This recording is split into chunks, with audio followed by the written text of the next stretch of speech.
Selamat pagi anak-anakku semuanya. Pada pertemuan kali ini kita akan belajar bab 1 tentang sistem reproduksi manusia. Di sini ada peta konsep yang kita pelajari adalah sistem reproduksi pada manusia yang terdiri dari alat kelamin pria dan alat kelamin wanita. Nah, pada alat kelamin pria di sini contohnya ada testis, kemudian ada vas deferens, kemudian penis. Sebaliknya pada organ kelamin wanita ada vagina, kemudian uterus, oviduk, dan lain-lain. Nah, di sini organ kelamin pria seperti testis ini akan menghasilkan sperma, sedangkan pada wanita, oviduk di sini akan berfungsi menghasilkan ovum. Nah, ketika sperma dan ovum ini bersatu, akan terjadi proses fertilisasi. Kemudian setelah itu, proses fertilisasi ini terjadi dan akan membentuk yang dinamakan dengan embrio. Nah, embrio ini akan mengalami pertumbuhan dan perkembangan. Nah, di sini selain itu kita juga akan mempelajari kelainan.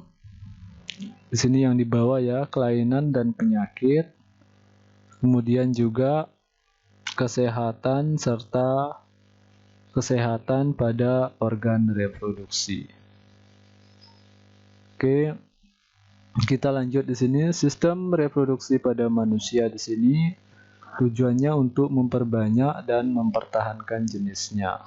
Jadi setiap organisme mempunyai kemampuan reproduksi atau berkembang biak, begitu juga pada manusia. Oke, kita lanjut. Sistem reproduksi pria. Yang pertama ya, sistem reproduksi pria ini berfungsi untuk menghasilkan sel kelamin jantan yang disebut dengan sperma. Nah, yang kedua, sistem reproduksi pria terdiri dari kelenjar-kelenjar dan saluran-saluran untuk mengeluarkan sperma. Nah, mari kita lihat di sini tabelnya, tabel organ-organ penyusun sistem reproduksi pria. Di sini ada testis, fungsinya untuk menghasilkan sperma serta hormon reproduksi. Kemudian yang kedua ada skrotum. Di sini adalah kantong yang di dalamnya terdapat testis dan berfungsi untuk mengatur suhu yang cocok bagi kehidupan sperma. Kemudian yang ketiga di sini ada tubulus seminiferus. Di sini berfungsi yaitu saluran yang terdapat di testis yang berfungsi sebagai tempat pembentukan sperma. Kemudian yang keempat di sini ada sel interstisial, sel yang terdapat di testis dan berfungsi untuk menghasilkan hormon kelamin pria. Oke, kita lanjut yang bagian yang kelima, nomor 5, sel Sertoli. Sel yang terdapat di testis dan berfungsi untuk menyediakan makanan bagi sperma. Kemudian yang keenam, penis. Penis di sini alat kopulasi. Kemudian yang ketujuh, vas diferensial, yaitu menyalurkan sperma ke kantong sperma. Kemudian yang kedelapan, ductus epididymis, tempat pematangan dan penyimpanan sementara sperma. Yang kesembilan, kantong sperma, tempat menampung sperma. Yang ke-10, kelenjar prostat dan kelenjar Cooper. Berfungsi menghasilkan cairan semen yang berfungsi memberi nutrisi dan mempermudah gerak sperma. Oke, kita lanjut. Nah, anak-anak bisa lihat di sini gambar alat reproduksi pada pria. Yang dari sini ini yang dinamakan dengan penis, kemudian di sini ada testis, organ dalamnya, organ luar di sini kulitnya ini dinamakan dengan skrotum, yang di dalamnya testis. Anak bisa lihat di sini ada ureter, kemudian vesikula seminalis, kemudian di sini saluran ejakulasi, kelenjar prostat, dan anus. Di sini tempat berfungsi untuk mengeluarkan zat sisa metabolisme. Di sini kantong kemih, artinya tempat penampungan air kencing. Kemudian di sini vas diferensia dan uretra, saluran uretra. Oke, kita lanjut. Sekarang kita masuk ke sistem reproduksi wanita. Yang pertama, pada wanita terdapat sepasang ovarium yang berfungsi untuk menghasilkan ovum. Ya, di sini ya. Ini sepasang ovarium, ada 2. Kemudian kita kembali lagi. Setiap ovarium mempunyai saluran telur yang disebut dengan tuba Fallopi. Ini saluran telur ya. Saluran telur, ini kan tadi telurnya. Di sini saluran telurnya 2 juga ya yang ini. Kita kembali lagi. Nah, kedua saluran telur bermuara pada uterus atau rahim. Nah, ini akan bermuara di sini. Ini dinamakan dengan uterus. Kemudian kita kembali lagi. Leher rahim atau serviks berhubungan dengan lubang tempat keluar bayi yang disebut dengan vagina. Kita lihat gambarnya, ini leher berhubungan dengan vagina di sini, tempat akan keluarnya bayi. Oke, kita lanjut.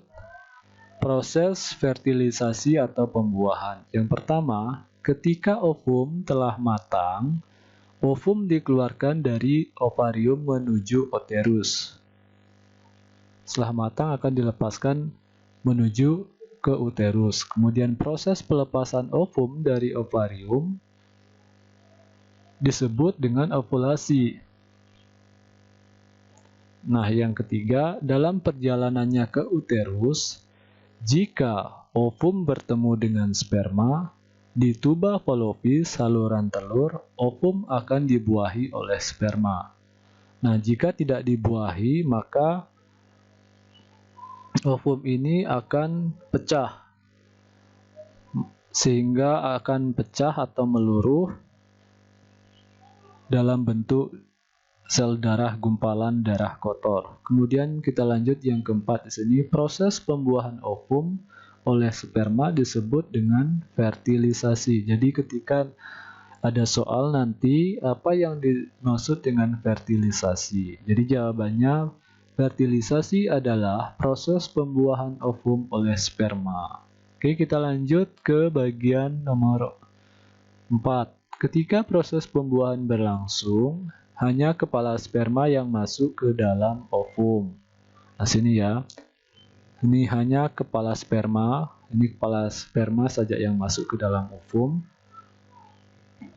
Nah, inti sperma bergabung dengan inti ovum. Nah, inti sperma di sini akan bergabung dengan, ini sudah bergabung dengan inti ovum. Jika telah ada satu sperma yang masuk ke dalam ovum, sperma lain tidak dapat menembus membran ovum. Artinya, hanya ada satu saja yang bisa menembus. Siapa yang cepat dia akan masuk ke ovum ini, dan yang lainnya akan gugur. Oke, kemudian kita jelaskan sperma pada laki-laki di sini mampu menghasilkan puluh ribuan sperma, sedangkan pada wanita hanya mampu menghasilkan satu sel telur saja. Oke, kita lanjut anak-anak. Pertumbuhan dan perkembangan embrio. Yang pertama, hasil pembuahan ovum oleh sperma disebut dengan zigot. Artinya, ketika sel sperma dan ovum ini bersatu, Itulah yang dinamakan dengan pembuahan, dan hasilnya akan menjadi zigot yang merupakan bakal dari janin. Nah, zigot terus bergerak dari saluran telur menuju uterus. Kemudian yang ketiga, selama pergerakannya menuju uterus, zigot membelah terus-menerus secara mitosis, membentuk kumpulan sel yang disebut dengan embrio. Kita lanjut di sini. Perubahan zigot menjadi embrio yang pergerakannya menuju uterus membentuk waktu sekitar 5 hari. Hanya 5 hari ya. Kemudian pada hari kelima embrio telah sampai di uterus. Nah, pada hari ke-7 embrio menempel pada dinding uterus. Nah, seperti ini jalannya anak-anak ya. Ini proses ovulasi, kemudian yang kedua fertilisasi, kemudian yang ketiga perkembangan zigot menjadi embrio. Ini zigotnya, zigot membelah menjadi 2 menjadi 8. Kemudian di sini terbentuklah embrio. Kemudian yang keempat di sini akhirnya embrio menempel pada dinding uterus. Itu dinding rahim ya. Kemudian setelah hari ke-12, baru terbentuklah lapisan luar atau ektodermis dan lapisan dalam endodermis pada embrio. Kemudian terbentuk lagi lapisan tengah yang disebut dengan mesodermis. Oke, kita lanjut. Pada minggu ke-8, struktur umum tubuh dewasa telah mulai terbentuk dan plasenta juga telah terbentuk. Nah, ini ya, sudah terbentuk. Setelah semua struktur umum tubuh dewasa dan plasenta terbentuk, embrio dikenal sebagai janin atau fetus. Ya, anak-anak, kita lanjut. Tahap pertumbuhan dan perkembangan pada manusia. Di sini bayi, kemudian tumbuh menjadi anak-anak, kemudian remaja, kemudian remaja dewasa, kemudian menjadi bapak-bapak. Ini bapak dewasa ya, artinya sudah lebih tua, dan ini sudah lansia. Siklus haid ini terjadi pada wanita saja. Sejak masa pubertas ini terjadi pada 10 tahun, umur 10 tahun hingga 15 tahun. Ini tubuh wanita mengalami proses bulanan yang disebut dengan siklus haid. Yang kedua, perubahan tingkat hormon mempertebal jaringan endometrium atau rahim dan memperbanyak darah yang akan jadi zat makanan bagi telur yang dibuahi. Oke, kita lanjut. Yang pertama, minggu pertama lapisan rahim luruh dan keluar sebagai aliran darah atau haid melalui vagina. Kemudian minggu kedua, lapisan rahim menebal kembali sebagai persiapan untuk sel telur berikutnya yang matang dalam indung telur. Kemudian minggu ketiga, telur matang lepas dari indung telur. Telur dapat dibuahi dalam waktu 36 jam di dalam saluran telur, oviduk atau tuba Fallopi. Sedangkan minggu keempat telur mencapai rahim. Jika telur tersebut telah dibuahi, akan tertanam atau implantasi di dinding rahim. Sebaliknya, jika telur tersebut tidak dibuahi, akan meluruh dan keluar bersamaan lapisan dinding rahim sebagai darah haid. Nah, yang terakhir, siklus haid berlangsung hingga perempuan berusia sekitar 40 tahun hingga 50 tahun. Baiklah anak-anakku semuanya, untuk pertemuan kali ini, khususnya pada bab 1, kita cukupkan sampai di sini dan akan kita lanjutkan pembahasan di video yang kedua. Kita bahas lanjutannya. Semoga video ini bermanfaat dan anak-anak silahkan belajar lagi. Sekian dan terima kasih.